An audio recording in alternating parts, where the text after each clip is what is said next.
할렐루야. 하나님의 긍휼이 그 어느 때보다도 필요한 때입니다. 하나님의 은혜가 그 어느 때보다도 필요한 때입니다. 예배의 소중함이 이렇게 마음에 와서 절절하게 느껴진 때가 없습니다. 부산 그리고 대구에서 목회하는 목사님들이 그런 얘기를 해요. 6.25 때도 예배당 문을 안 닫았는데 이것이 웬일인지 모르겠다고 하나님께서 어떤 뜻이 계신지 정말 마음이 너무 안타깝습니다. 이번 이 사건으로 인해서 교회 안에는 두 가지 큰 일들이 일어날 겁니다. 하나는 많은 사람들이 교회를 떠날 겁니다. 하나님 믿어도 별 수 없네 이렇게 생각하고 신앙을 포기하는 분들이 많이 있을 겁니다. 또 반대로 오히려 하나님께로 더 가까이 다가가는 분들이 또 많이 일어날 것입니다. 잘못된 신앙, 우리가 회개하고 다시 여호와께로 돌아가자 하는 이런 운동들이 또 거세게 일어날 것입니다. 바라기는 우리 교회에 속해 있는 우리 성도님들 전자가 아니라 후자, 오히려 우리 신앙을 더 점검하고 우리 하나님 앞에 더 가까이 다가가는 계기가 되기를 바랍니다. 신앙의 위기 속에 있을 때마다 우리는 기본으로 돌아가야 됩니다. 기본기가 탄탄하면 문제가 없습니다. 운동을 할 때도 정말 잘하는 분들을 보면 기본기가 탄탄해요. 기본기가. 그런데 잘 못하는 분들은 기본기가 없어요. 또 기본을 이렇게 배운 적도 없어요. 그러니까 잘 못하는 겁니다. 기본기가 탄탄하면 운동을 해도 굉장히 아름답게 합니다. 아주 이렇게 모양이 있어요. 근데 기본이 안 잡혀 있으면 하는 사람도 재미도 없어요. 신앙도 마찬가지입니다. 우리가 하나님 앞에서 이 믿음 생활을 건강하게 그리고 아주 하나님 보시기에 멋진 그런 믿음 생활을 하게 하려면 이 기본이 있어야 되는데 오늘 성경은 그것을 뭐라고 얘기하죠? 바로 믿음이라고 이야기합니다. 오늘 설교 제목이 오직 의인은 믿음으로 말미암아 살리라 그랬는데 이 믿음 여부에 따라서 모든 게 결정됩니다. 믿음은 기독교의 기본입니다. 이사야 41장 10절에 이렇게 말씀하죠. 같이 읽어볼까요? 두려워하지 말라 내가 너와 함께 함이라. 놀라지 말라 나는 내 하나님이 됨이라. 내가 너를 굳세게 하리라. 참으로 너를 도와주리라. 참으로 나의 의로운 오른손으로 너를 붙들리라 그랬습니다. 두려워하지 말라는 거예요. 놀라지 말라는 거예요. 근데 사실 저도 두려움이 있습니다. 저도 이번에 많이 놀랐고 또 계속 놀라고 있어요. 그러니까 이 얘기는 뭐냐면 저 하나님을 붙잡는 믿음이 아직도 부족하다. 그런 뜻입니다. 우리가 그 하나님을 신뢰하는 믿음이 견고하면 두려워하지 않습니다. 또 놀라지도 않습니다. 그러니까 우리 삶 속에 두려움이 있고 놀라움이 계속된다라는 건 믿음 부족하다 이렇게 해석하시면 틀림이 없는 거예요. 우리의 믿음이 견고하면 하나님이 창조주 하나님이 구원주 하나님이 우리와 함께 하시고 우리를 굳세게 해주시고 나를 도와주시고 그 전능하신 손길 의로운 손으로 나를 붙잡아 주시기 때문에 두렵지 않습니다. 놀라지 않습니다. 그러니까 이것이 우리의 기도 제목이 되어야 합니다. 자, 여러분 오늘 우리 히브리서 10장 38절을 같이 한번 읽어볼까요? 나의 의인은 믿음으로 말미암아 살리라. 또한 뒤로 물러가면 내 마음이 그를 기뻐하지 아니하리라 하셨느니라 그랬습니다. 자, 믿음으로 기독교의 기본인 믿음으로 살려면 전제 조건, 선제 조건이 있습니다. 그게 뭐라고요? 누가 돼야 된다는 거예요? 의인이 돼야 되는 거예요. 그러니까 의인이 안 되면 절대 뭘로 못 살아요? 믿음으로 못 살아요. 불가능합니다. 물론 의인에 대한 정의가 많아요. 세상에서 또 이 사회에서 나름대로 정해놓은 의로운 행동들을 이렇게 했을 경우에 그 사람을 호칭을 의인이라도 이렇게 불러주고 뿐만 아니라 시상할 때도 의인상 이런 걸 만들어서 줍니다. 참 귀한 거죠. 너무 귀한 행위들을 한 분들을 이렇게 격려하고 또 상을 주는 건데 아주 좋다고 생각합니다. 그러나 성경에서 말하는 의인은 그런 의를 행한 것하고는 전혀 같지가 않아요. 전혀 다른 조건이 있습니다. 성경에서 말씀하는 의인이 되지 않으면 하나님이 말씀하시는 믿음으로 사는 것이 원천적으로 불가능하기 때문에 우리는 이런 위기의 시대에 우리 기본을 한번 돌아보면서 그러면 과연 그 믿음이 뭐냐? 믿음으로 사는 게 뭐냐? 믿음으로 살려면 의인이 된다고 하는데 의인 되는 성경적인 원리가 무엇이냐? 이런 것들을 점검하면서 은혜 받기를 원합니다. 그렇게 될 때에만이 비로소 우리는 이 믿음을 모을 수 있어요. 믿음을 또 모은 믿음을 사용할 수 있고요. 그리고 우리가 모으고 사용할 때 하나님은 뭘 해주세요? 믿음의 역사를 일으켜 주시는 겁니다. 이걸 일컬어서 믿음 생활 혹은 신앙 생활이라 하는 거예요. 자, 그렇다면 성경에서 말씀하고 있는 의인이 되는 비결이 어떤 건가? 자, 로마서 1장 17절에 이렇게 말씀합니다. 같이 한번 읽어보겠습니다. 시작.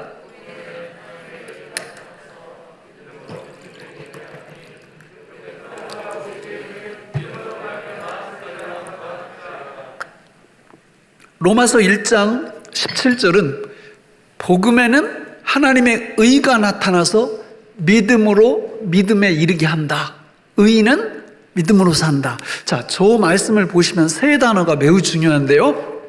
계속 띄워보세요. 첫째는 하나님의 의. 이걸 받아야 뭐가 돼요? 의인이 되는 거예요. 하나님의 의. 그런데 이 하나님의 의가 어디 속에 들어있다고 그래요? 그게 어디입니까? 복음이에요, 복음. 그러니까 의인이 되려면 복음을 알아야 돼요, 복음을. 그래서 그 복음에서 말하는 그거를 내가 받아야 됩니다. 그렇게 될 때 결과적으로 믿음에서 믿음으로 이어지는 성도의 삶이 가능하다. 이렇게 얘기하고 있는 거예요.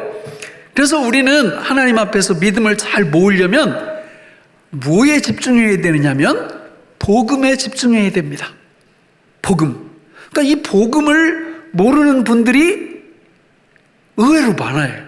또 복음을 아는 분들도 이 복음을 통해서 의인되는 요 과정을 계속적으로 가지질 못해요. 이게 무슨 얘기냐면, 자, 복음, 그러니까 속으로 쑥 들어가 보니까 복음은 복된 소식이잖아요. 그죠? 복된 소리.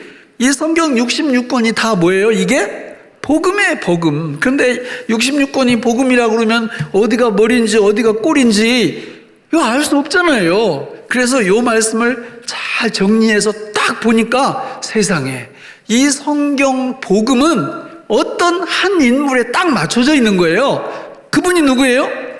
예수님입니다. 예수님. 예수님께 딱 맞춰져 있는데 저분을 통해서 의인이 되는 비결을 딱 연구를 해보니까 딱 두 단어. 이 두 단어가 뭐냐면 첫째, 수벌이고 두 번째는 수법이에요. 이 복음의 알맹이가 예수님인데 예수님께서 우리를 의인 만들어 주시려고 행하신 두 가지 일이 있는데 그 첫 번째는 수벌이고 두 번째는 수법이구나. 여기에 집중이 딱 되는 거예요. 그래서 수벌이 뭔지 딱 이렇게 살펴봤더니 하나님께서 우리한테 죄를 지으면 죽고 의를 행하면 살고 이런 원래의 법을 만들어 놓으신 거예요. 그런데 모든 인류가 가지라는 의인은 갖지 않고 뭐를 확 받았어요? 죄를 확 받았어요. 죄를 확 가졌어요. 그래서 죄인이 된 거예요. 그래서 모든 인류는 한 명의 예외도 없이 죄인 되었고 그 죄의 삭은 사망으로 영원한 멸망에 처하게 되어 있었는데 이 죄값을 누가 대신 받았다는 거예요? 예수님이 십자가에서 못 박혀 죽으심으로 우리 모든 그 예수님을 믿는 모든 사람의 죄 문제를 해결해 주셨다라는 이게 첫 번째 수벌의 은혜예요. 수벌의 은혜. 의인 되는 첫 번째 비결은 복음 중에서 예수님이 하신 수벌의 은혜를 받아들이는 거구나. 그럴 때 하나님이 우리한테 이제 의인 될 수 있는 기회를 주시는 거예요. 두 번째는 수법의 은혜예요. 사실 하나님이 우리한테 하나님의 백성들 모든 인류는 하나님이 정해놓으신 법대로 살도록 이렇게 길을 만들어 놓으셨어요. 그거를 율법이라, 타락하기 전에는 그거를 생명나무의 법칙이라 이렇게 말씀을 하셨던 거예요. 그런데 하나님이 정해놓으신 그 율법의 내용들이 이게 장난이 아니에요. 이대로 완벽하게 살 수 있는 사람은 없어요. 십계명을 완벽하게 지킬 수 있는 사람이 없어요. 그런데 그 사람이 나타난 거예요. 그분이 누구예요? 예수님입니다. 예수님이 이 땅에 오셔서 그 모든 율법을 다 지켜내셨어요. 그리고 자기를 믿는 사람들한테 그 지킴의 공로를 그대로 전가시켜 주셨어요. 그래서 예수님을 믿게 되면 수벌의 은혜뿐만 아니라 수법의 은혜를 덧입게 되는 그 축복을 얻게 된 겁니다. 할렐루야. 자, 이렇게 되면 우리가 믿음이 생기기 시작해요. 저거 믿어야 되겠다. 그런데 그 믿음이 더 많이 모아지고 더 커지게 되려면 어떻게 해야 되느냐면 로마서 10장 17절에 원리가 나와요. 같이 한번 읽어볼까요? 시작. 그러므로 믿음은 들음에서 나며 들음은 그리스도의 말씀으로 말미암았느니라. 그리스도의 말씀이 핵심이 뭐라고 그랬어요? 수벌과 수법의 은혜예요. 그거를 어떻게 할 때 믿음이 점점 더 생긴다? 들을 때. 그러니까 이 교회는 하나님의 말씀을 전해야 되는데 강단에서 예를 들어서 사업에서 성공하는 법, 또 뭐 지혜로운 어떤 뭘 하는 법 이런 거 이렇게 설교 같은 거 할 때 이제 그런 얘기를 하면요, 이게 듣는 교인들 입장에서는 유익해. 좋다. 그런데 그 영은 깨어나질 않아요. 그 영혼은 계속 굶주리는 거예요.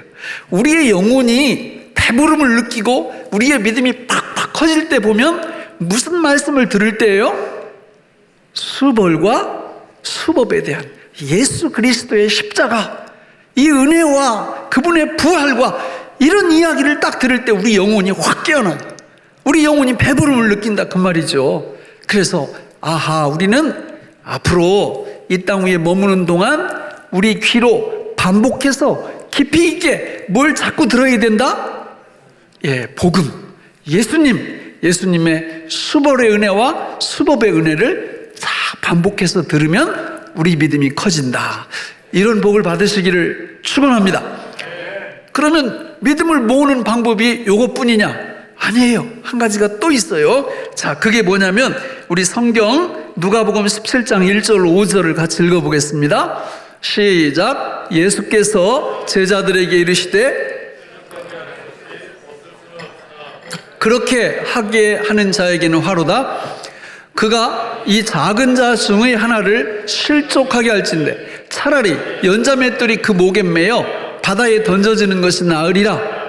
너희는 스스로 조심하라. 만일 내 형제가 죄를 범하거든 경고하고 회개하거든 용서하라. 만일 하루에 7번이라도 내게 죄를 짓고 7번 내게 돌아와 내가 회개하노라 하거든 너는 용서하라 하시더라. 사도들이 주께 여짜오되 우리에게 믿음을 더하소서 하니.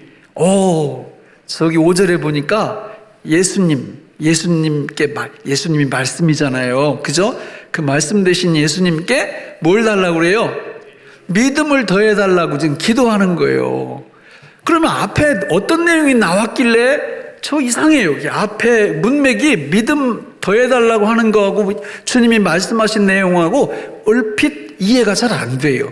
근데 잘 보시면 제자들이 저 말씀을 들으니까 자기 생각하고 안 맞는 거예요.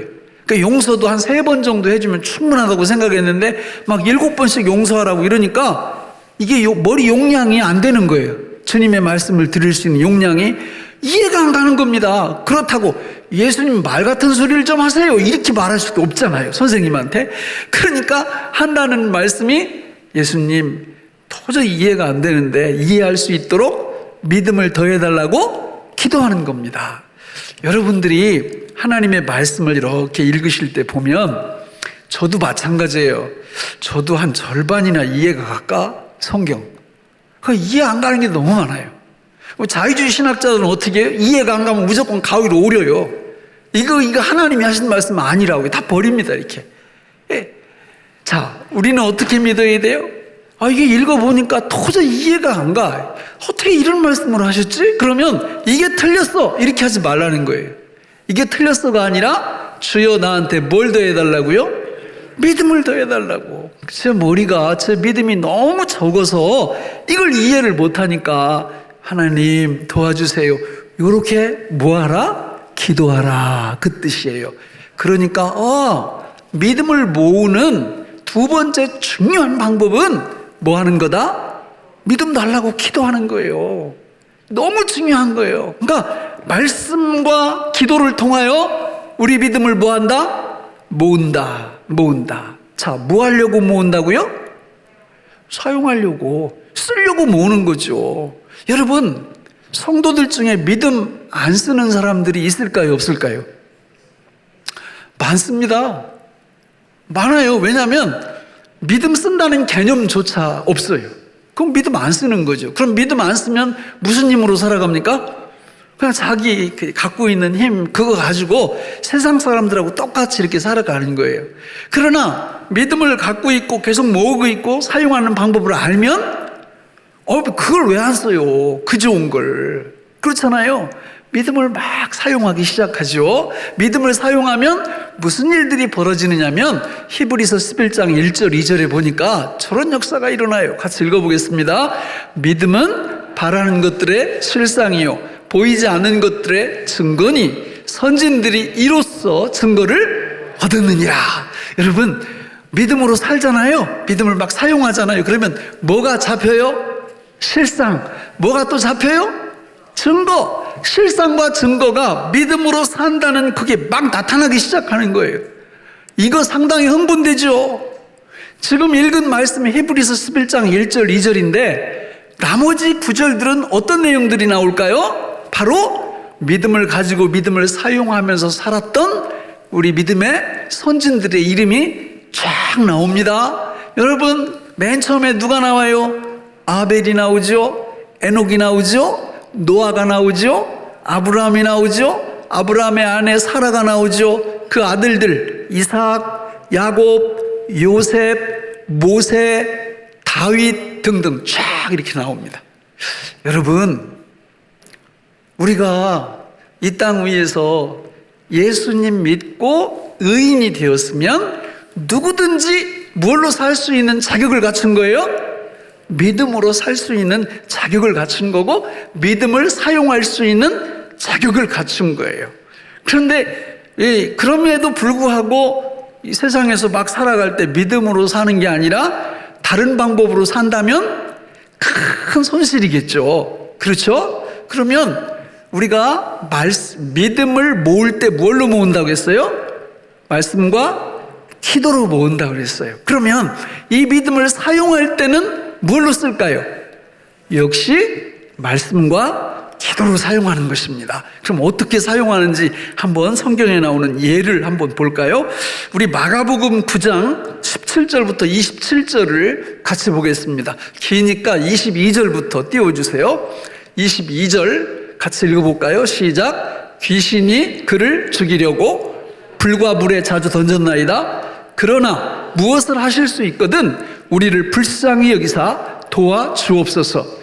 예수께서 이르시되 할 수 있거든이 무슨 말이냐? 믿는 자에게는 능히 하지 못할 일이 없느니라 하시니 곧 그 아이의 아버지가 소리를 질러 이르되 내가 믿나이다 나의 믿음 없는 것을 도와주소서 하더라.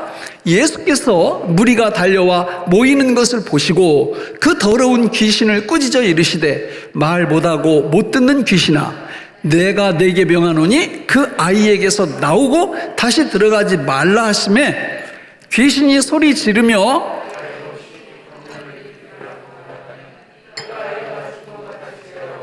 많은 사람이 말하기를 죽었다 하나 예수께서 그 손을 잡아 일으키시니 이에 일어서니라.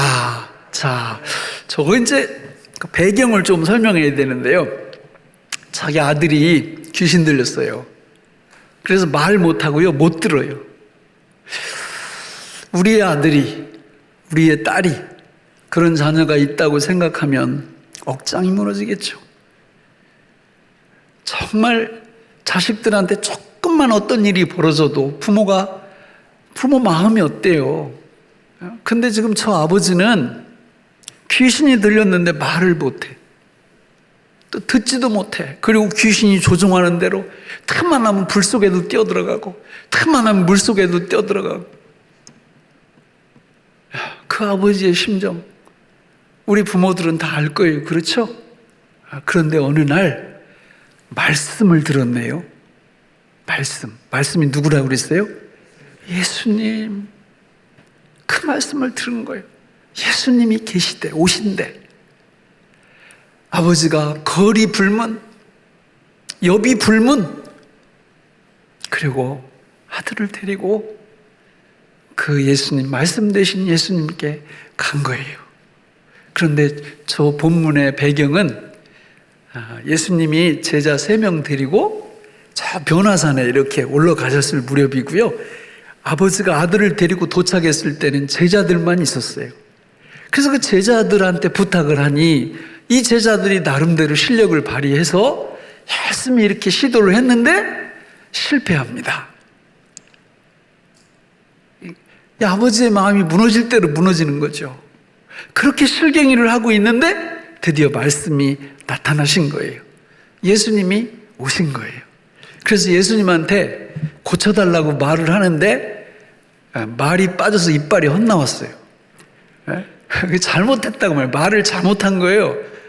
어떻게 잘못했어요? 우리 22절 한번 읽어볼까요? 시작. 귀신이 그를 죽이려고 불과 물에 자주 던졌나이다. 그러나 무엇을 하실 수 있거든 우리를 불쌍히 여기사 도와주옵소서. 그러니까 예수님이 누군지 이렇게 말씀이 누군지 이게 확신이 없는 거예요. 그러니까 무엇을 하실 수 있으면 고치실 수 있으면 좀 고쳐주세요. 이렇게 말씀을 드린 거죠. 그러니까 예수님이 조금 화가 나신 것 같아요. 그래서 23절에서 이렇게 말씀하십니다. 같이 읽어볼까요? 예수께서 이르시되 할 수 있거든이 무슨 말이냐? 믿는 자에게는 능히 하지 못할 일이 없느니라. 믿음 천하무적이에요. 믿음만 있으면, 믿음만 사용하면. 그랬더니 이 아버지가 정말 위대한 신앙 고백을 하는 겁니다. 24절에서 우리가 이걸 배워야 되는 거예요. 이걸 믿음 생활할 때 이게 키예요, 키. 우리 같이 읽어볼까? 24절 시작. 곧 그 아이의 아버지가 소리를 질러 이르되 내가 믿나이다 나의 믿음 없는 것을 도와주소서. 믿음이 얼마나 모아져 있느냐, 크냐 작으냐, 이건 둘째예요. 둘째. 믿음을 사용하는 거는 외상도 돼요. 외상도. 표현이 좀 이상한가요? 믿음이 없어도 된단 말이에요. 그러니까 믿음을 사용하는 법을 진짜 안다면 하나님 앞에 예수님, 내가 주님을 믿습니다. 저 고백이잖아요. 내가 믿나이다. 예수님, 내가 주님을 믿습니다. 그런데 내 안에는 뭐가 없다고요? 믿음이 없어. 혹은 믿음이 부족해. 그때 솔직해지라 그 말이죠. 괜히 이거 응답하실까 안 하실까 이러지 말고 주님, 저는 이거에 대한 확신이 없네요. 저 믿음이 없습니다. 저 좀 불쌍히 여겨주시고 저 믿음 없는 것을 도와주십시오. 이렇게 하나님 앞에 정면 돌파하라 그 말이죠. 그렇게 할 때 주님이 어떻게 하셨다고요? 저 내용 뒤에 쭉 보면 그 아버지의 요구를 기도를 들어서 귀신들을 다 내쫓아내는 역사를 일으키셨습니다. 다시 말하면 이 아버지가 말씀과 기도를 통해서 믿음을 사용했을 때 믿음의 역사는 누가 일으켜 주셨다고요? 주님이, 예수님이 일으켜 주신 거예요. 여러분, 이게 성도의 삶이고요. 이게 오직 의인은 뭘로 산다? 믿음으로 산다라는 방법이에요. 이걸 정말 알고 이대로 우리 삶 속에서 적용한다면 천하무적입니다. 왜냐하면 99대 1의 역사가 일어나기 때문이에요. 우리가 할 수 있는 건 믿음 모음, 믿음 사용이에요. 이게 일이야, 일. 믿음을 모으고 믿음을 사용하는 거, 이게 일이라고요. 그런데 그렇게 하면 믿음의 99의 역사를 하나님이 일으켜 주시는 겁니다. 이런 축복이 우리 모두에게 임하기를 주님의 이름으로 축원합니다. 여러분, 오늘 본문을 한번 다 같이 한번 읽어보실까요? 히브리서 10장 36, 39절 시작.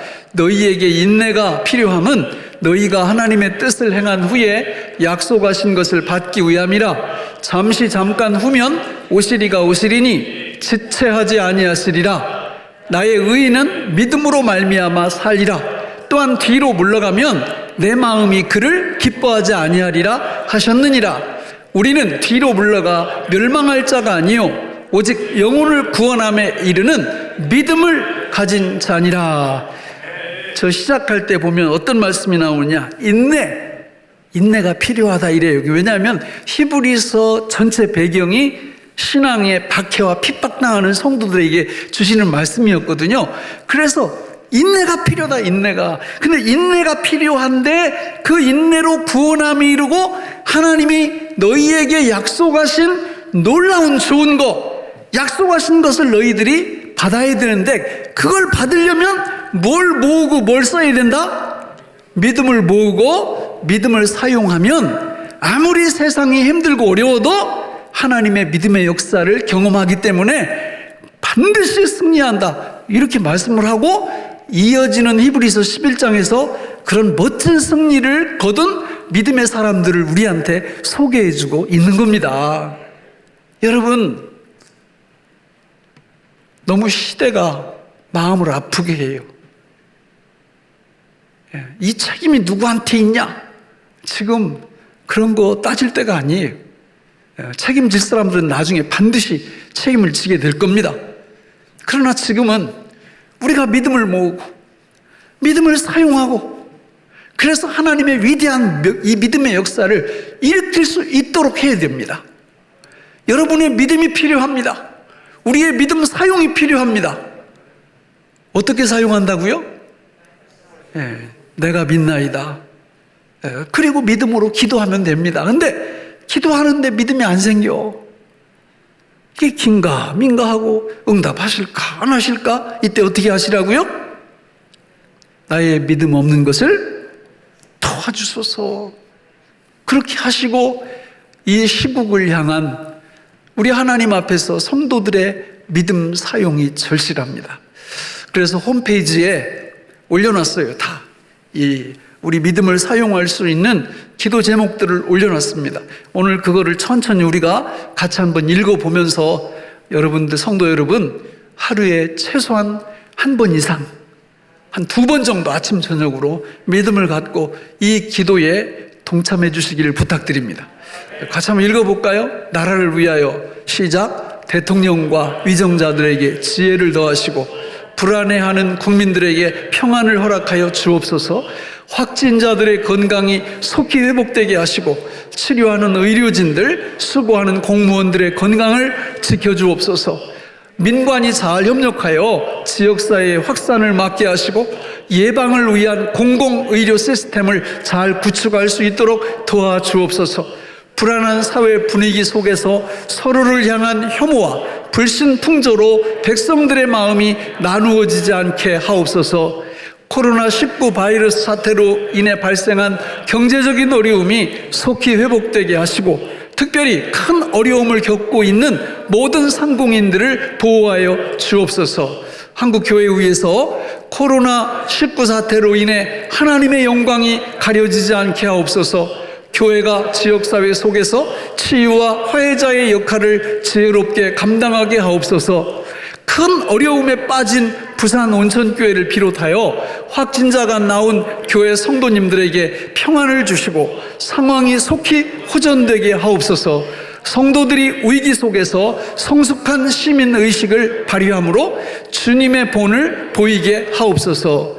이번에 신천지 이단의 실체가 드러나게 하시고 이단이 척결되는 기회가 되게 하옵소서. 우리 교회를 위해서 우리 모든 성도님들에게 주님의 마음을 주셔서 탄식하는 마음으로 도구하는 기도의 자리에 서게 하옵소서. 하나님께서 이 사태 속에서 우리 교회의 성도님들을 눈동자와 같이 지켜주시고 평안을 주옵소서.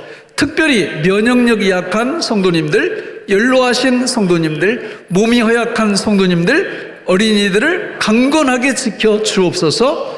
영적 갈급함을 주셔서 예배자의 자세를 잊지 않게 하시며 어떤 자리에서든지 있는 곳에서 온전히 예배하게 하시고 온전한 예배자가 되게 하옵소서. 담임 목사에게 지혜와 분별력을 더하셔서 세교중앙교회 공동체를 잘 이끌게 하옵소서 등등입니다.